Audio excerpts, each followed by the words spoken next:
Facebook Live. Well, welcome everybody to another edition of Behind the Mic here in the amazing music town in downtown Detroit. We are live downtown Detroit, so love saying that. And I apologize for the lateness, but we are ready to roll, and it's worth the wait, I'm sure. Just wait to hear all these great stories and everything. So, first and foremost, thank you to our sponsors, Michigan State University Community School of Detroit and Children's Hospital of Michigan Foundation. Without those two sponsors, this whole Music Town thing just wouldn't be possible. So, thank you to our sponsors for that. So, as I do every week, I bring in local artists and we sit down and hear some live music and we hear some great stories. And we're going to do it again today with my guests. So, welcome, both of you. I have Billy Davis. Hello, Billy. Oh, how are you? How you doing? Good morning. Good morning. Good afternoon now. Oh, it's afternoon. Okay. And we have Laura Grimshaw. Good afternoon. Good afternoon. And you are the biographer for Billy. For Billy, yes. Billy's been writing a book for the past 5 years or so of his very exciting life. And I stepped in about a year ago to help him. And we've been working on it since together. Sounds, and I was just knowing Billy's stories and things like this is going to be a great book, I'm sure. So, Oh, yeah. Yes. But in 5 years, so quite a while. Right. He's got a lot of good stories. He knew a lot of great people. Yes. Billy, what are some of the people you knew? Well, starting at the top, Elvis Presley was the one. Elvis Presley, Jerry Lee Lewis, James Brown, Jackie Wilson, Hank Ballard in the mid-90s, you name it. The list is endless. Sam Cooke. Yeah, Yes. yeah, Sam Cooke. Well, let's back up for people that may not know Billy Davis, and just kind of get a little background and the little bit of the stories. I'm sure when this book comes out, it'll all be explained. But we have a short time today that I would love to get people to understand who Billy Davis is and where you got to, how you got to this point in your life, and I was going through trying to figure out what should we talk about today, and there's just so many, like you said, so many great stories, and it's like, oh my goodness, where do we start? But it's why not start from the beginning and talk about when I read the fact that you were at 4 years old already determined that this was your calling. I thought to myself, who in the heck at 4 years old would know that? Do you remember that moment in the cab with your mom when you were 4? Oh, yeah, I remember it. That's in itself is amazing that you remember that. But why don't you tell us about that? I do believe, Pam, it might have been a little bit later than that. Okay. But his dreams of music started at a very young age. And also his love of clothing and Native American symbolism and making his own clothes in the woods and stuff as a kid. But I believe he was more like almost 10. He was like 9 years old. Oh, I apologize. Yeah. Not sure where I got 4 years old. Yeah, I'm sorry. No wonder I was so blown away. I was like, 4, come on. Yeah. All right, well, let's say 10. Still, that's a very young age. And so what was it that at this very young age that you thought, this is what I want to do? Do you remember that? Yeah, well, I heard a song by a guy who was born not too far from where I was born at in Mississippi.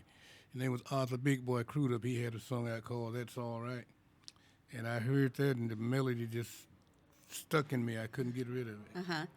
Sometimes a song will trigger it. And I that heard was the one. guitar playing and his vocals, and I knew that's what I wanted to do. And I'm not sure who does that song, but I think Elvis made it a big hit. That was his first hit, right? Okay, right, yeah. So there was this song that you heard this and thought, this is what I'm going to do. I mean, at that point, again, that was a very young age, but most kids at that age don't realize that's what they're going to end up doing. Yeah, well, I knew that's what I wanted to do, and I pursued that. And at the age of 16, that's when I got my chance to really to fulfill that dream. Because I lived in a neighborhood. There was a guy, there was a blind guy that sit on the porch during the summer months playing his electric guitar, and I would stop by there and look at him, just sitting listening, And I asked him one day, could he teach me, and he said, yeah. So, do you remember who that was? guy's named Boise Gatlin. trying to reach Boise Gatlin too. I'd love to put that out there. Oh, yeah. He would be a little bit older than Billy, and he's blind, and the last known address is in Mount Clemens. So if anyone knows a gentleman by the name of Boise Gatlin, let him know Billy Davis is wanting to reconnect. Well, it's out there, so hopefully Thank we you. can get someone that knows him to connect with you. That would be great. Yeah. Yeah, because I owe it all to him. He took a lot of time with me, teaching me, showing me different things about the guitar. And I was, like I said, at the age of 16, and within 5 years after that first meeting with him, I was with the number 2 vocal group in the entire world, which was Hank Ballard and the Midnighters. Yeah. And the year after that, we became the number 1 vocal group in the world. 1960, we were voted the number 1 group in the world. And, and I'm not sure, but when you say the guitar, you might as well call him your teacher. I mean, you spent that time, and he taught you, how to do what you do. But being blind, I'm thinking you can feel it and hear it more than just seeing and whatever. I mean, for you, obviously seeing it, but as a blind person, you can feel it in your bones, that rhythm and that, what you should be playing. And I wonder, did that kind of go, transfer over to you, do you think? Yeah, and most of it was watching him, because he would play something, then ask me to, to see could I play it. That's how he really got me started. And I'm sorry, go ahead. Yeah, he would play something, and then I would try to play it too, So. And he couldn't watch you and say, "Oh, your fingering is wrong" or whatever, but he could hear it and feel it. Right, he could hear it. Yeah. That might make a difference, I would think. Yeah, I'm quite sure it did. Yeah. Because he got me straight, and like I said, within 5 years after that time, I would just happen so fast, seemed unbelievable. So you would sit with him. How about, what was an average amount of time you would sit down with him? Oh, sometime all day. Sometimes, 'cause It didn't I happen right just couldn't away. get enough. Billy would sit and listen to him for a long time. Wasn't it several months that you went by and just sat and listened, and then one day what happened? He said something to you? Oh, yeah. Well, I would just sit and watch him, and then one day I didn't know that he knew I was there. Oh. and one day he just asked me, he said, he said, you've been coming by a long time. I said, but you never say nothing, And I'm just saying, this guy talking to me must be because I'm the only one here, He could feel your presence? Right, he could. I didn't know it, though. So then that's what made me break down and tell him I wanted to play, wanted to see if he could teach me how to play. So for a while there, you just watched him, just soaked it all in. Yeah, for quite a while. Yeah. Yeah, just go and just sit there on the steps and watch him. Did you have a guitar at this point? I didn't have one at the point. It was a cousin of mine, Melvin Rucker. He had a guitar, and he would let me. I asked him to let me use it. Because this guy was going to teach me how to play. I need a guitar. Yeah. So he That would loaned help. it to me, and that's how I got my first start. Very cool.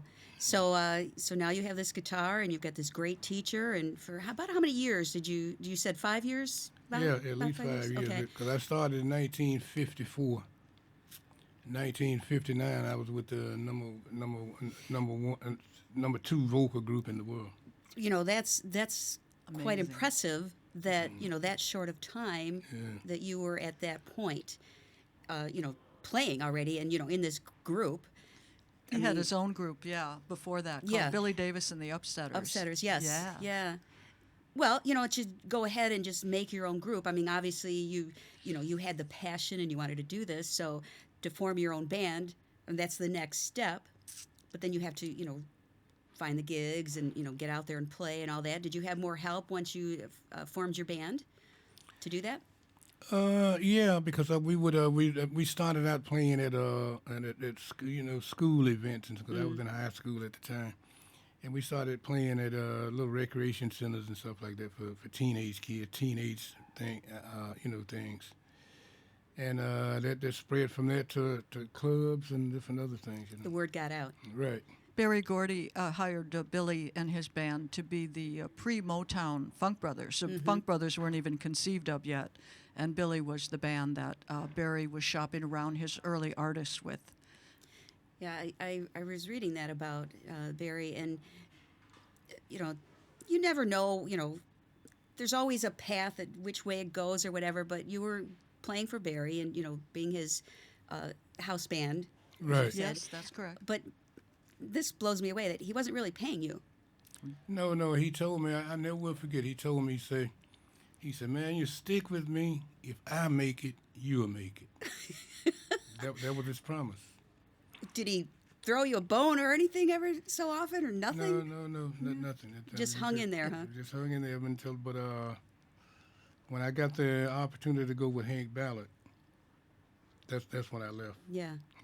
You were with Hank for quite a while. Yeah, for almost 30 years altogether. Well, that's a long time. Yeah. And here you are, playing with this amazing band, Hank Ballard, and of course that is how you got into the Rock and Roll Hall Right. of Fame, was through as Hank's guitar player. That's a feat in itself, if you can say you're an inductee into the Rock and Roll Hall of Fame. What was that like, getting that award? Well, it was a great achievement, and I didn't expect it. It just happened, and it's. When you least expect it, Yeah, it's you're most proud. But I know we did a lot of things, but I had no idea about that, because we had so many hit records, and like I said, and I wasn't just playing on them. I helped create some of the records, So. Yeah, because you're big into writing the songs. And did you do a lot of the writing back then, or just play? Not actual writing, but in a technically it would, because I've become to understand years later, if a guy come to me with a song and I put a melody with it with a guitar, that's been considered writing, but we never got credit for that. Ooh. That happened. It wasn't only one. Most all guitar players went through the same thing. They would come up with ideas, and the guy that come up with the lyrics, he gets all the credit. Well, that's not right. Tell them about Finger Poppin' Time, Billy. What's that? Yeah, well, Finger Time, that was one of our biggest hits. One of our big hits called Finger Poppin' Time. We were sitting in a like a little lounge, having a few drinks and food and stuff like that.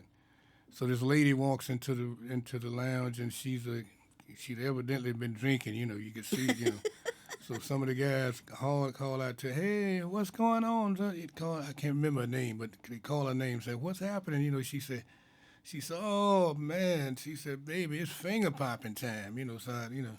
So Hank Ballard looked at me, he said, did you hear what she said? I said, yeah. He said, man, that's a song. Give me a piece of paper, give me a piece of it, right? So he wrote that title on Finger Popping Time, and we went to the hotel. We was in Cincinnati. And that's where we recorded it for King Records. And we went to the hotel and wrote the song in less than an hour. Less than an hour. And recorded it, and it was one of our big hits, sold over 1 million copies. Was that typical to write a song that quickly? Oh yeah. Really? Get ideas. He would get ideas and just come up with something and ask me to put the music to it. You guys were a great team as far as coming up with songs then. Yeah, we had a lot in common. That's why because we both were from the South. He was from Alabama. Well, he grew up in Alabama, but he was born in Detroit. But I was born in Mississippi, and we had both had a love for country and blues. So most of our records had that flavor to them. Yeah. Had a country and a R&B blues sound to them. That's probably why you were together for so long. You guys, the chemistry was there, and you were able to, feed off each other when it came to the songs. Yeah, because he had a lot of guitar players. Like when I got drafted into the Army in 1962, he tried a lot of great guitar players out, but none of them worked because they didn't have that feet, Yeah. In fact, who become a very good friend of mine, Jimi Hendrix, he took my place for a while, but he lasted for less than 2 weeks. They fired him. That just blows me away. It's like the Jimi Hendrix only lasted a couple weeks. That's funny. David T. Walker, who was a great guitar player. Albert Collins, a great guitar player, but none of them could capture that sound we had. Yeah. The chemistry was there. It was meant to be. Well, I'll tell you what, we've got a lot more stories to hear and everything, but I would love to hear a song, if you would. I mean, you've got the guitar sitting there, so beautiful guitar. Ooh. This is one of my favorite songs. I wrote this song about Robert Johnson. Great bluesman. You familiar with him? Yes. Okay, well, It's not his song, it's my song, but I wrote it about an incident that happened to him. You know. Okay.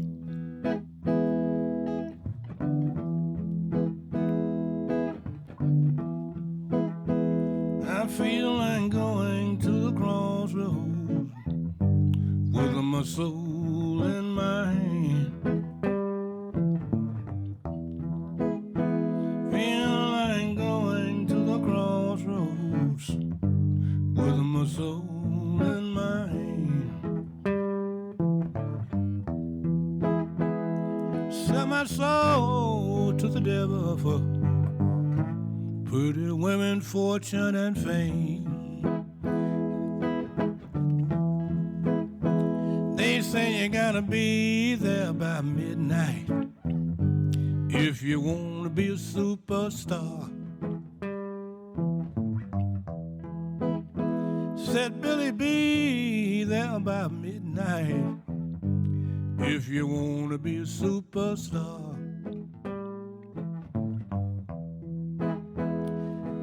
And when Lucifer arrived, just to hand him your guitar. That's what they said he'd do. Oh, and they said he'd tune it up, and he put it back in my hand. Oh, and they said he'd tune it up, y'all, and he put it back in my hand. And from that moment on, I'll be a super guitar picking man. Lord have mercy. That's why I might go down to the crossroad with my soul in my hand. Oh, going down to the crossroads with my soul in my hand. Sell my soul to the devil for sexy women, fortune, and fame. Oh, yeah.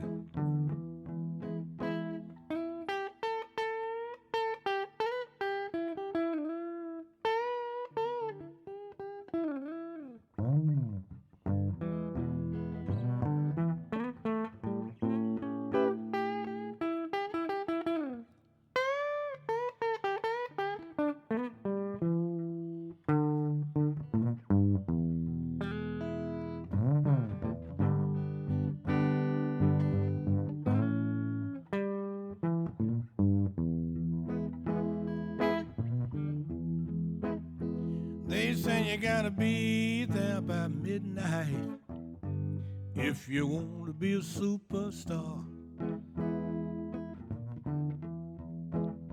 Said Billy, be there by midnight if you want to be a superstar.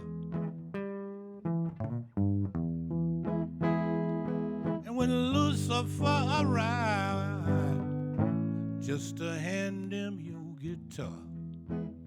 Oh, this is what they said he'll do. Oh, you know he'll tune it up, and he'll put it back in your hand. Oh, they said he'll tune it up, and he'll put it back in your hand. And from that moment on, you'll be a super guitar. Oh.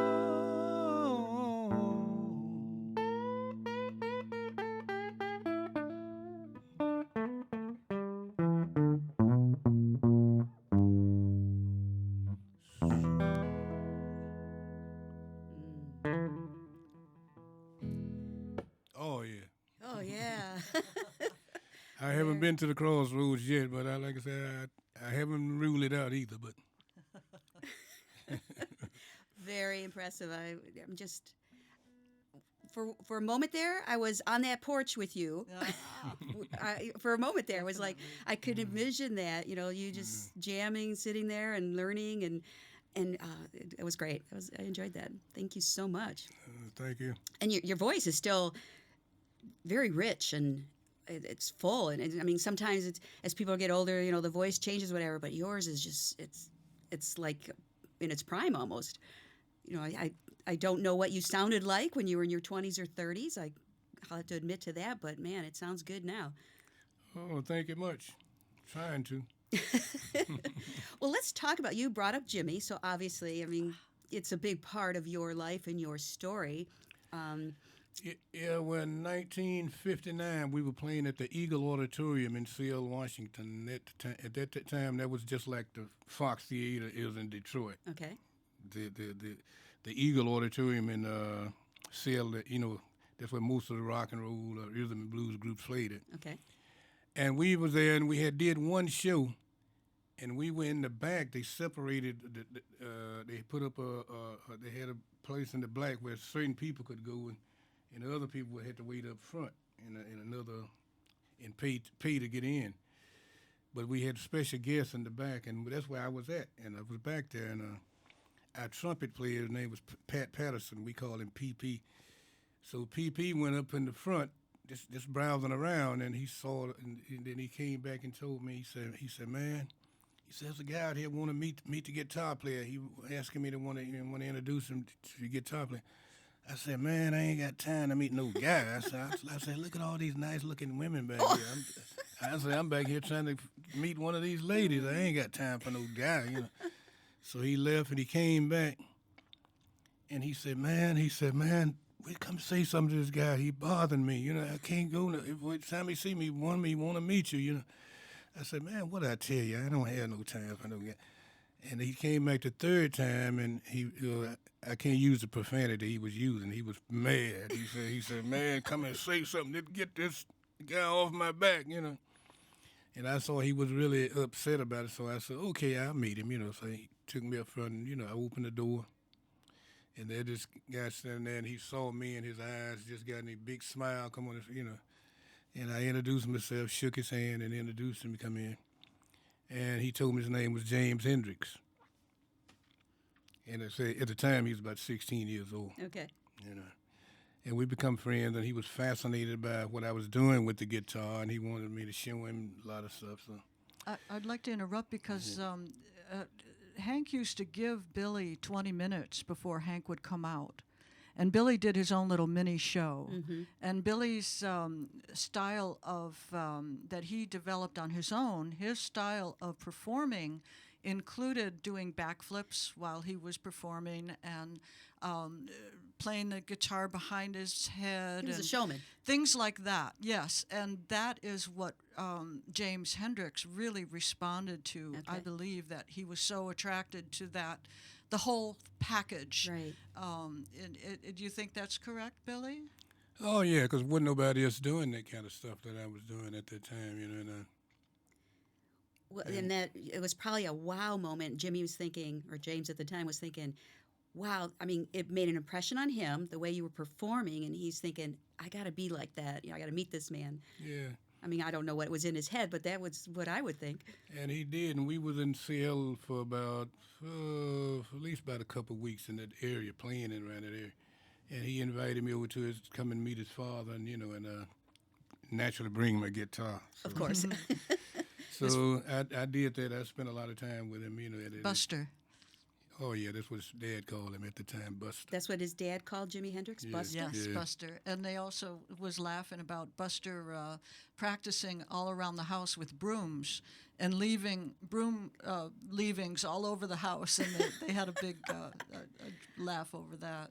He was very proud of his son, very proud. Even when before Jimmy even had a guitar. That's the way that I get the story.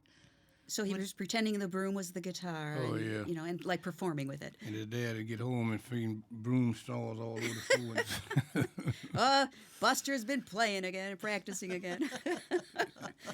Jimmy seemed a little embarrassed by him telling me that. He kind of chuckled and dropped his head. Oh, that's funny. Well, for you to say, I mean, you showed Jimmy a lot of the guitar things, and I mean, obviously he knew how to play before that, didn't he? Oh yeah, he Yeah. could play, Okay. yeah. So you were just showing him some really cool nuances, or some new things on the guitar that he took and ran with. Oh yeah. And like I tell a lot of people, like see, he become as big as he became, but if he hadn't went to England, it wouldn't have happened And why is that? because they was more. Just like, see, I was doing the same thing with Barry Gordy, Mm-hmm. but he couldn't. He admit, he put his hands up to his ears sometimes. Oh, stop it, man! I can't stand it. What is that? He Can't said, sell that. I can't sell that. I can't deal with that. I can't use that.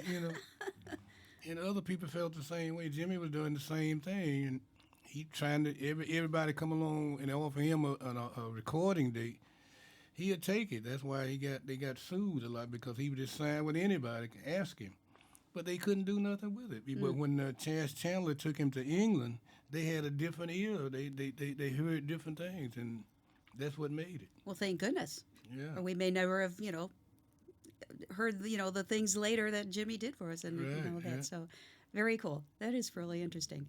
So I'm sure you're going to have some great stories in your book about Jimmy and what you did with him and all of that. So. Oh yeah, see, everything's in it because I come that do that because like most of the people that I known from that area, they're not around anymore. Just like just got news a few days ago. Dennis Edwards. Oh, Temptations. Yeah, right. And him and I was I had come. He was playing at Mall's Lounge on Joy Road, and I went over there and sit in with him one night. He had a group called the Firebirds. Mm-hmm. And I went over and sit in, and he said, "Oh yeah, man, come back next week. I'd like for you to play." So he hired me to play with him. So I went back the next week, either the week after, and guys in the band said, "Oh man, Dennis gone with the Temptations." I said, "What?" I said, "I'm supposed to start playing with him tonight, but that's the way it goes." And now he's gone. Yeah. Get it, get all this down while you can. And Right, exactly. did you find yourself, jumping around a lot? People wanted to have you play with them. Was that normal? Oh yeah, because but they looked at I got sent a lot of recording sessions for the simple reason, a lot of the stuff I did with Hank Ballard with such big hits, and the guitar was very featured in most of those hits. Mm-hmm.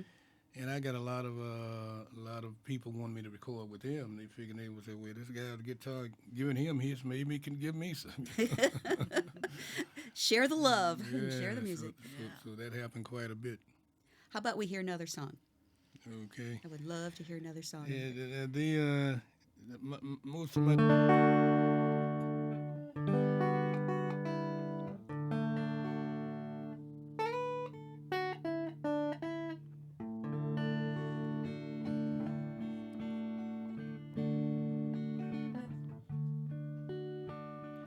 In this world that I'm living in, it's free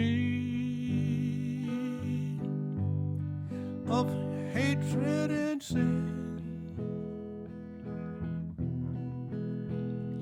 There's no war, there's no killing, only for love. Everyone's willing in this world, beautiful world that I'm in.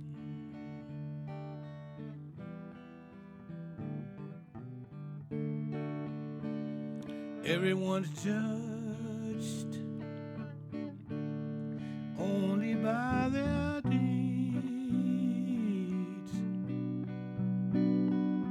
No matter what race, color, or creed, for there's only one nation. That's the whole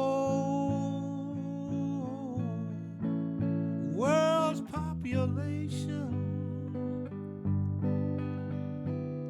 in this world, this beautiful world that I'm in.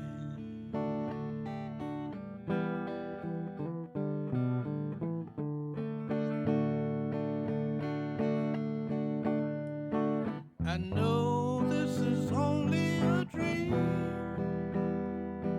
but don't wake me up to face reality. Oh no, oh no, don't wake me up,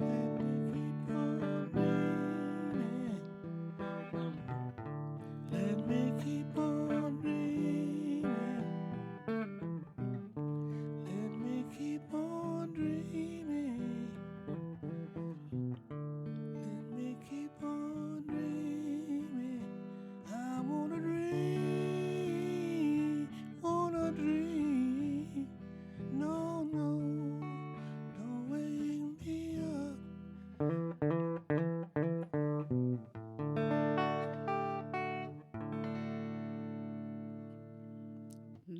Nice. This was another original of yours. Oh, yeah. And of course, you were saying with Hank, you did a lot, working together, with the music part of it. But it seems like you're writing more now in the last several years than you had previously. Is that a true yeah. statement? Yeah, that's very true. Yeah. So, I mean, to still be inspired and creative at this point is in itself kind of cool that you you're able to still come up with all these great things and you're putting out music still, which is a lot of times people at your stage would just say just kind of ride the wave that you've been going on and just take it easy, but you're not, you're jumping back right into it and you're staying right with it. Well, that come from a very good friend of mine. In fact, one of the best friend I ever had was Sam Cooke.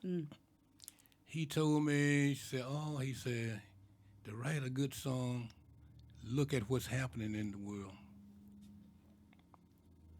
Look what's happening, what people are saying, the way they think, and and he said that way you can always come up with a good idea. And there's a lot going on that Yeah, for inspiration nowadays. And he was right. I mean, because look, I mean, every song he wrote just was a hit. Well, do you, other than that advice from Sam Cooke, are there other ways that you come up with songs and inspiration? There's a lot of it come up with what I live, So I feel that I can't do a song right unless it's something I can identify with myself, I just can't do.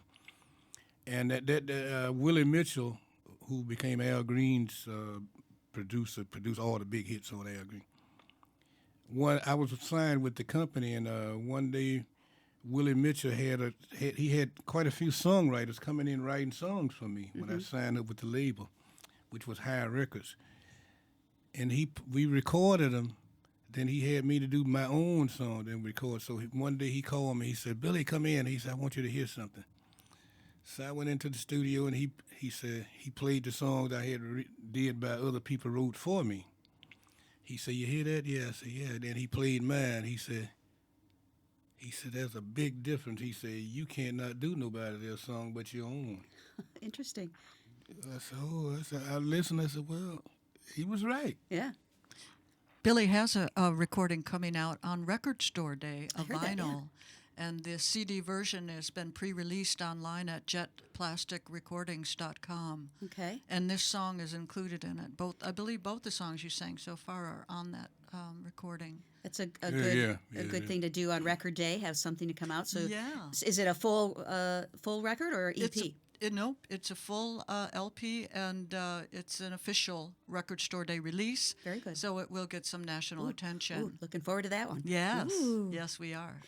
When you were just talking about the writing of the songs and everything and the inspirations, do you find yourself going back like years and years, still pulling your experiences writing songs now? Is that typical? Yeah, definitely. I mean, it sounds like you've had such a rich life with people and experiences that could be several albums worth of music. Yeah, well, it's been a life full of different experiences, and because I've experienced the best and I've experienced the worst in life, I believe. As we all have, so, but you're taking it to the next step and being able to write music about Right. it. I would love to experience that, share that with because other people had problems too, and maybe because I noticed that's the way I listen to records. I hear a record that something I can identify with myself. It makes, you know. Is there any one particular experience or life event that you would love to write a song about, but just can't get it down on paper or on the guitar? Is there anything like that that is still holding you back? I really don't think so. That's good. I really don't think so because I can. And which I always tell people, like I've written a lot of songs, but I don't. I always. I still maintain I haven't wrote my best one yet. Okay. You still feel that hit is coming? Yeah, I feel so because I know I hadn't. I know there's something else that I haven't done, but I'm looking forward to do it. You just have that feeling in your back of your head. Okay. Right. Interesting. Yeah. But you'll know it when you Well, yeah, I hopefully. Well, you're still obviously it's still working for you. You're still writing and able to perform and everything. Yeah. So it's still possible that Yeah. that would happen. I'm going to jump to my Pam exam because then there's some interesting questions that sometimes bring up some different things that you may never know about. So there's just some questions. So Okay. let's jump in and see what we have for you. Have you ever had a frightening moment on stage?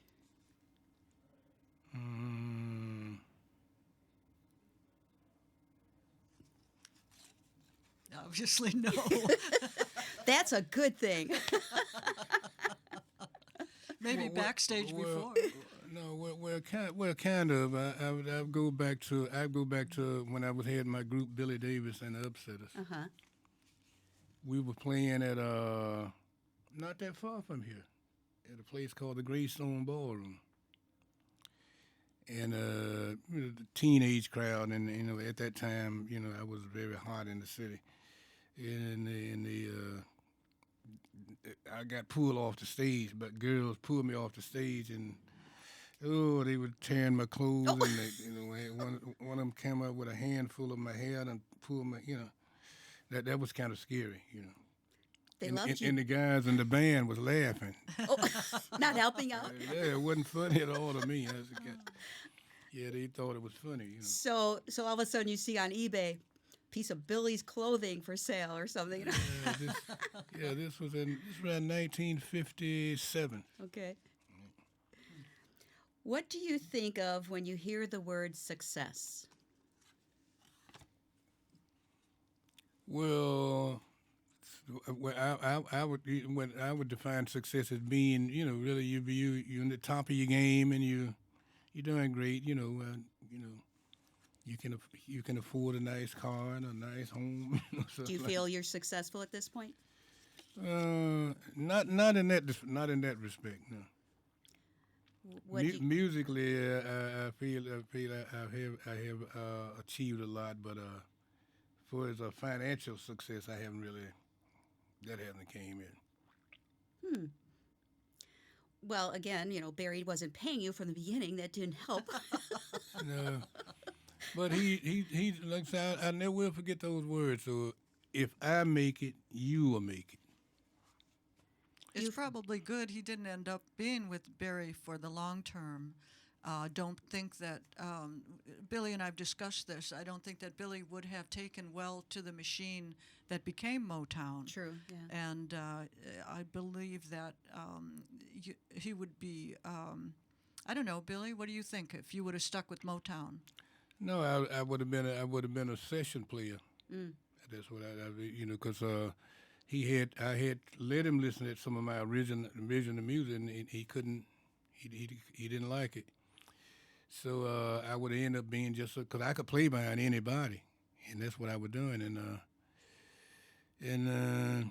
that's what I've been stuck just like the Funk Brothers. That's all they did was just bag Right. other people. Right. And Even though I did that with Hank Ballard too, but still I got I was out in people knew it, you know. Right. They knew who I were. Hank knew that you were a talented man, a musician, and he made sure that you weren't just, in the background, and which is good for that Hank did that. Hank would call him his right-hand man. Yeah. Yeah, Yeah. definitely. Cause see, when I would play with, it's like when Hank would let me come out on the stage and do my own shit, cause he knew I was doing that before I got with him. Yeah. And he liked that because I was the youngest guy in the group, and they started gaining a lot of teenage fans because of me. Because most of the guys in the group, there was at least 28 and up, and I came in the group at 19 years of age, and Is that when and the teenage girls were just flocking to the shows, because is that the point where you got the nickname the Face or something? That the good looking and the chick magnet they were calling it? Yeah, the group called him Face. Face. yeah. Well, I mean, you're still, you're still good looking. You're old. How old are you? 70 something. 79. Okay, so you look pretty darn good for 79. I will have to say. So I can imagine what you'd look like, and the girls were after you at that point. So, all right. Now, you've already mentioned a lot of names of people that you knew and worked with and all of that. But if there is any one person that you could have in your band or collaborate with, and they could be dead or alive at this point, who would that be that you would love to work with? I love your questions, Pam. Thanks, Laura. Well,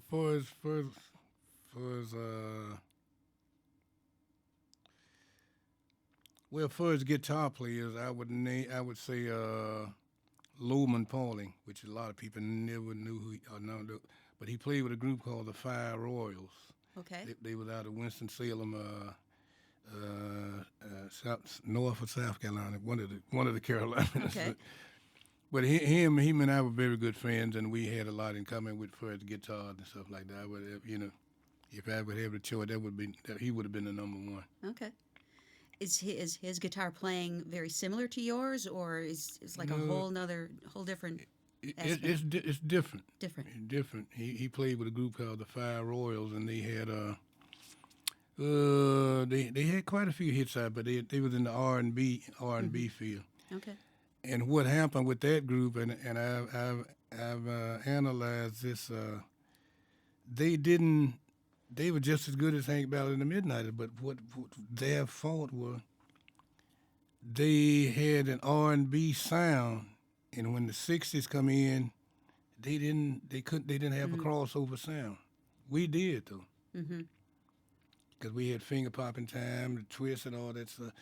And let's go, and but the Fire Royals got lost in the shuffle. They couldn't cross over. You got to be able to adjust and stick with the, even though you want to be unique in your own sound, you still have to make it so people want to hear you and buy your music. So that makes a big thing. All right, interesting. Well, I think you already answered the craziest fan experience. We'll talk that with the the scariest one. We'll put that in the same category. So one or two more questions, if you don't mind. Oh, good. What was your very first job? Musically? No, not necessarily. But... Oh, my very first job was helping my father working on buildings, piling bricks in a wheelbarrow and putting them down to shoot. But Billy, didn't you pick cotton when you were a kid? Oh yeah, well I don't consider that was an everyday thing. He just did that. That's just the norm. Chopping cotton. Yeah. But the very first job right here in Detroit, I knew it because my father was they was tearing houses down. Okay. Wrecking company, So they would have me. I wouldn't do the heavy work, but they'd have me. Billy, you get the wheelbarrow and just get these bricks and put them in there, and there's a chute. Just put them in there, and they go down that big truck down below, So that's what I did. It sounds like a hard labor. Construction. Construction, yeah. All right. Destruction. Okay, all right, well, I'm just going to ask it. First record you ever bought? Oh, that's very simple. Yes. John Lee Hooker. Uh-huh. And you met John, and Oh, wasn't yeah, he? yeah. He was kind of you hung out together, didn't you, or something? Yeah, sure did. Because he was I loved him. I loved the punk record. The biggest record was called Boogie Chillin'. And the record I bought was called "I'm in the Mood for Love." That was I loved it. That record. I bought it at there used to be a record shop right on Shane and Gratiot. You go there and get records, and then there was another one on Hastings. I used to go there too. I'm not sure which one I bought the record at, but that was my first record I ever bought, was a John Lee Hooker record. It was on the RPM label. Oh my goodness! In Hastings, that was the like a music haven right in there. Oh, In yeah. Hastings, wasn't it? And you could just hear music all the places, everywhere, just playing it. And he was the first first singer that I met, because my cousin that loaned me the guitar to start playing, he knew him personally. Oh, okay. And he told me that, John Lee Hooker from Memphis. I said, "Oh man, you lying, John Lee, you don't know him." I didn't believe it. So one day he came and got me. He said, I'm gonna take you and show you I know John Lee Hooker. I said, "Okay, well, you got to show me." I didn't believe it. So, and at that time, he was living right over here on Pierce and St. Albans, between St. Albans and the railroad tracks over there. So he took me there, and I couldn't went in his house, and I was just sitting there, I couldn't hardly Staring. say nothing. Yeah, just looking at John You were Lee in Hooker. awe, huh? And he was such a nice person, and I saw him again, or just not too long before he passed away, and he was the same guy. He hadn't changed, and even though he become a millionaire, but he still was the same guy he was when I first met him, living in the ghetto. That's crazy. And it never changed. Authentic. Just Yeah. he, even though he was making all that money and everything, is still doing that. It was He still was the same old Johnny. same old. That's pretty cool. That's exciting. And I can just picture you, just probably jaw open, mouth open, was like, Yeah, because he was such an influence for you. Yeah, I was. I loved it, John Lee Hooker. Did he teach you anything on the guitar? No, he didn't. He sure didn't. I was too afraid to say anything about that. I was just sitting watching him, and took my cousin with him, and he knew him very well, But did he influence you as far as your music writing and that, or performing? Yeah, well, being real, yeah, in that way, because I just believe in playing the way I feel. I didn't, and I loved him for that, and I never will forget when I went to school. I was going to Duffield Elementary School, and I never will forget this. And the teacher was getting ready to get out for the summer vacation, out of school. And the teacher said, "Oh, you kids bring in some records Friday, or that'll be the last day of school, and we're gonna have pop and potato chips and popcorn for you, So I took my John Lee Hooker records and something like that, went to school with them, and and I put them on the table where you put your records at. Turntable, yeah. So the kids told me, said, "Man, what you gonna do with those?" I said, those are my records. I want to play.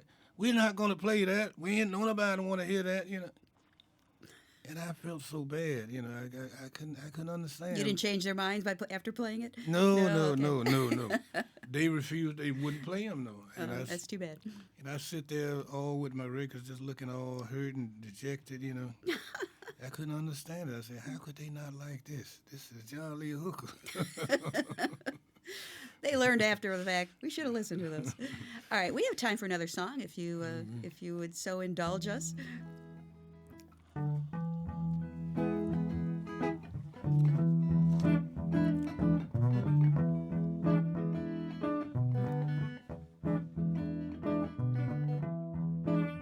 Look at the sin in the city. It's a shame and a pity. People ripping off each other. Sons and daughters against their mothers. For our youth, there ain't much hope. They're popping pills and shooting dope. Behind these walls of sin that we're living in, soon it's gonna change. Oh yeah. Look at the crime and corruption spreading all over the land. People everywhere saying the hell with the man. Young girls on the block selling sex for the deadly rock. Behind these walls of sin that we're living in, all is gonna change. Behind these walls of sin that we're living in, all is gonna change. You're on your own in Sin City. There's no sympathy, there's no pity. You're on your own in Sin City. There's no sympathy, ain't no pity.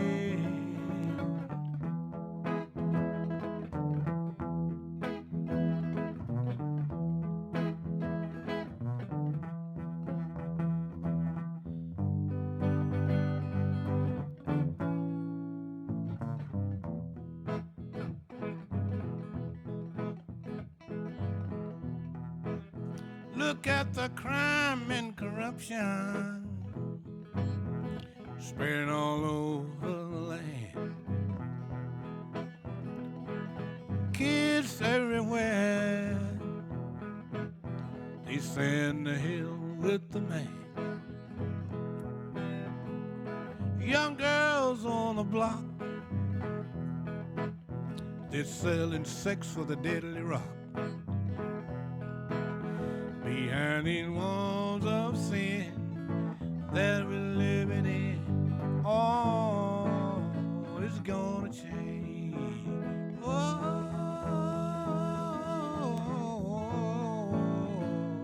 oh, no.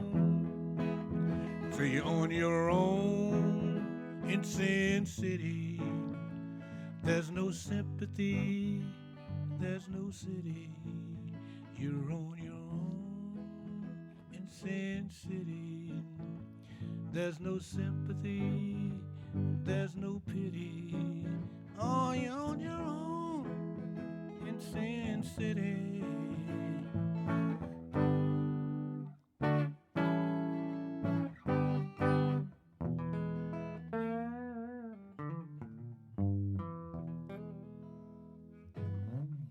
Oh, yeah. Oh, yeah. Ah, sweet. Oh, man. This has been a very fun time talking with you here at Music Town, and very exciting. So I'm sure we could sit down and talk for hours and hours and hours with your stories, which is why it's so cool that Laura's, putting all these stories in there. When do you expect the book to come out? Well, we're hoping for about 8 months from now. Okay. Yes, we're working with a Canadian publisher. It may not end up to be the final publisher, but we're hopeful about Okay. those possibilities. Is there a title on this book yet? Billy Davis, Midnight to Midnight is the working title. Okay. All right. Well, we will look forward to that. I'm sure there's going to be some great stories in there. And again, you're still, if anyone knows, I forgot the name already. You're looking for the guy that from the porch. Oh, yes, Boise Gatlin. Thank you, Boise. Boise Gatlin. Thank you for remembering. Really, we Yes. have been trying to reach him for quite a while. All right. And he has a brother. What's Boise's brother name? Curtis Love. Curtis Love? Okay. Okay. And Someone's so that's gotta know a his- completely different name. Maybe someone knows Curtis Love. Yeah, Okay. they had different fathers. Okay. They used to call him Guitar Curtis. Okay, Guitar Someone's got to Curtis. know these people. Yeah. So All right. we got all these clues here. All right. Well, And, hopefully that'll work. So, get a hold of yeah. Laura or myself and we'll connect. So, thank you, it's Pam, been, for having us. Oh, absolutely. It's been amazing. And you're still, the first time I ever met you. So I'm excited to meet the legend finally. And great stuff. So looking forward to, again, your vinyl is coming out, Record Day, which is in April, I believe. 24th, I believe. April Okay. 24th. All right. So get Record Store Day. Record Store Day, and we'll get your vinyl. So it'll be some good stuff there. So thank you so much, Billy Ellen, Davis. thank It's you. been a pleasure. And I got to say thank you again to our sponsors here, Michigan State University Community School of Detroit and Children's Hospital of Michigan Foundation.